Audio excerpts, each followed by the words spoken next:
Hello दोस्तों, YouTube के HP math by RP channel पर आप सभी लोगों का स्वागत है। आज मैं अपनी बात की शुरुआत एक छोटी सी घटना से कर रहा हूँ। हमारे यहाँ कल पड़ोस में ही एक प्रोग्राम था। उधर से ही मैं गुज़र रहा था तो कुछ बच्चे कह रहे थे, थोड़ा सा हमने सुना, उसको आपको सुना दे रहा हूँ। फिल्म में हीरो का कढ़ाई में पूड़ी का, कलाई में चूड़ी का बड़ा महत्व है। क्या कहे? कलाई में चूड़ी का बड़ा महत्व है। तो बगल में एक लड़का बोल दिया, हाँ ठीक कर रहे हो, गणित में जीरो का बड़ा महत्व है। क्या बोला? गणित में जीरो का बड़ा महत्व है। तो आइए आज हम लोग जीरो का जब इतना बड़ा महत्व है तो जीरो के प्रगुण को कुछ पढ़ते हैं। आज हम लोग पढ़ेंगे शून्य के प्रगुण।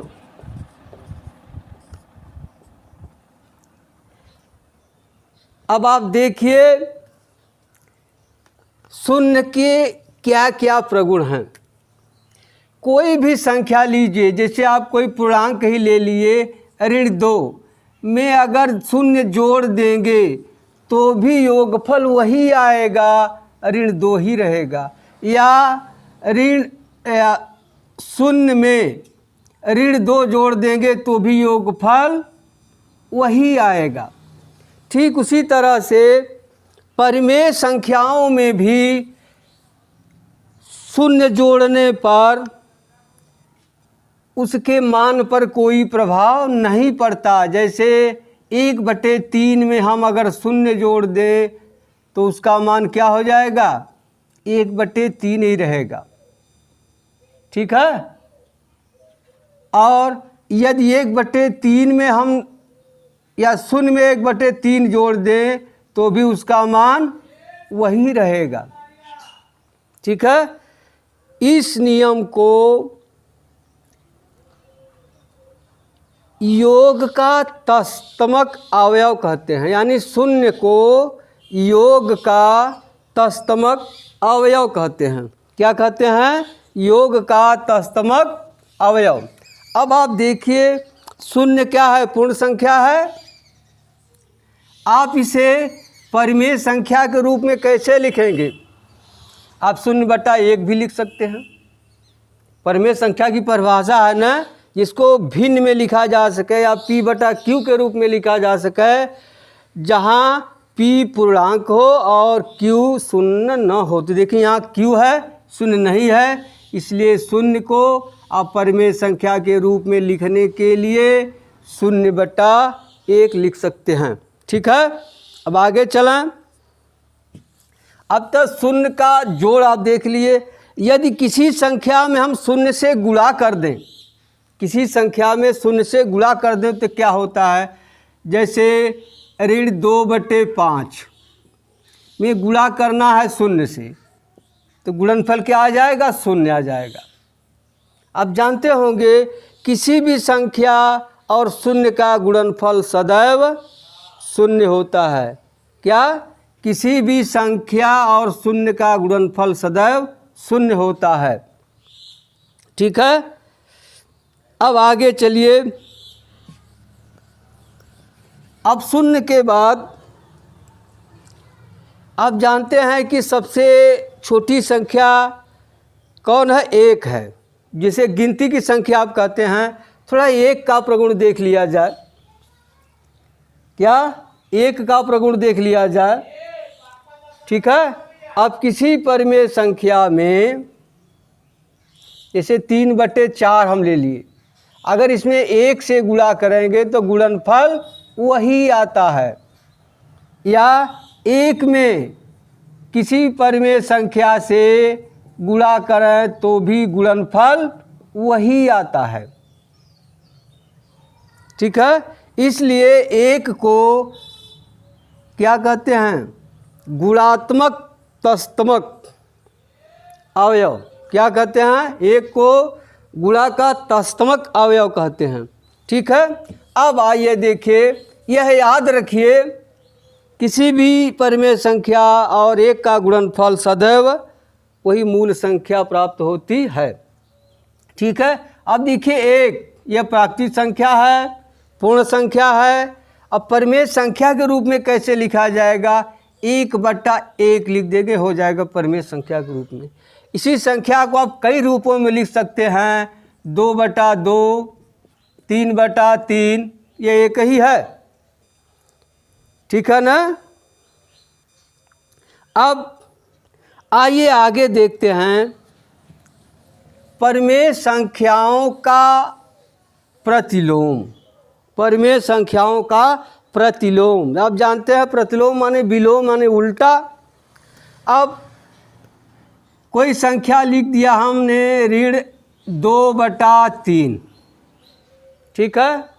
अब इसका उल्टा आप जानते हैं, ऋण का उल्टा क्या होता है? धन। तो इसका प्रतिलोम क्या हो जाएगा? धन 2/3। अब इसका चेक करने के लिए आप दोनों को अगर जोड़ देंगे, योगफल 0 आता है, तो वे एक दूसरे के योगात्मक प्रतिलोम कहलाते हैं। जरा देखिए, ऋण 2/3 धन 2/3 बराबर आ जाएगा, यहाँ हो जाएगा 3, ऋण 2 धन 2 बराबर हो जाएगा 0/3 बराबर आ जाएगा 0।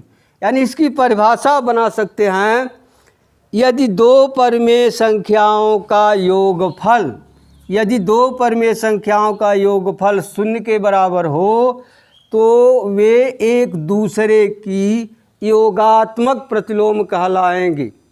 ठीक है ना। दो परिमेय संख्याओं के योगफल यदि 0 हो, तो वे एक दूसरे की योगात्मक प्रतिलोम कहलाती हैं। जैसे ऋण 2/3 का योगात्मक प्रतिलोम धन 2/3, धन 2/3 का योगात्मक प्रतिलोम ऋण 2/3। चलिए, हो गया। अब आइए देखते हैं गुणात्मक प्रतिलोम। क्या? गुणात्मक प्रतिलोम। अब जैसे देखिए, कोई है संख्या ऋण 5, ठीक है। अब गुणा का विलोम क्या होता है? भाग।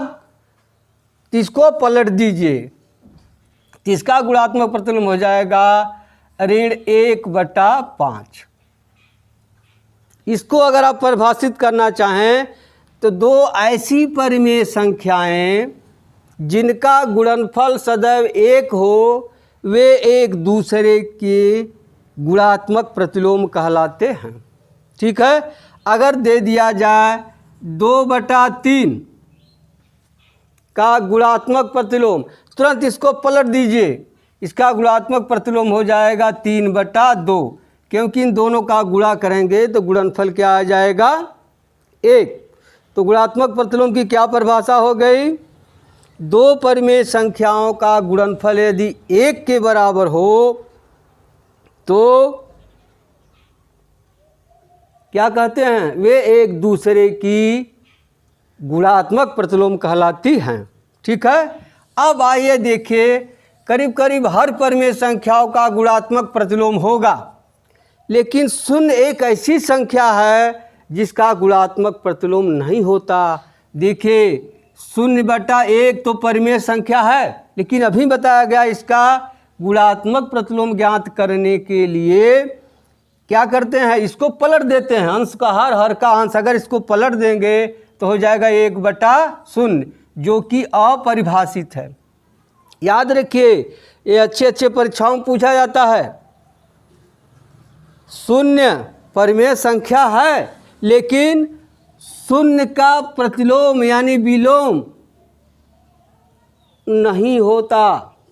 क्यों? आप देख रहे हैं 1/0 होगा, किसी भी संख्या में 0 का भाग परिभाषित नहीं है, याद रखिएगा। अब गुणात्मक प्रतिलोम को हम संख्या का व्युत्क्रम भी कहते हैं। जैसे 5 का गुणात्मक प्रतिलोम क्या होगा? 1/5 होगा। आप घातांक के नियम में जानते होंगे, इसका आधार 1 छिपा है, यह जाएगा ऊपर तो क्या हो जाएगा? 5 घाते ऋण 1। ठीक है। इसी तरह से अगर यक्स का पूछ दे क्या हो जाएगा, 1/x या x के घाते ऋण 1। ठीक है। और ये चीज़ ध्यान रखिए, जो प्रतियोगी परीक्षाओं में पूछा जाता है, 1 और ऋण 1 का गुणात्मक प्रतिलोम वही होता है और कोई सी संख्या का नहीं होता। 1 का गुणात्मक प्रतिलोम 1 होगा, ऋण 1 का गुणात्मक प्रतिलोम भी ऋण 1 होगा। याद रखिए, आज जितना ही, ठीक है, थोड़ा थोड़ा पढ़िए और बेसिक नॉलेज लेते रहिए। इसके बाद आप अवश्य अच्छे बन जाएंगे। थोड़ा थोड़ा पढ़ते रहिए, रेगुलर पढ़िए। चलिए अब बंद केला।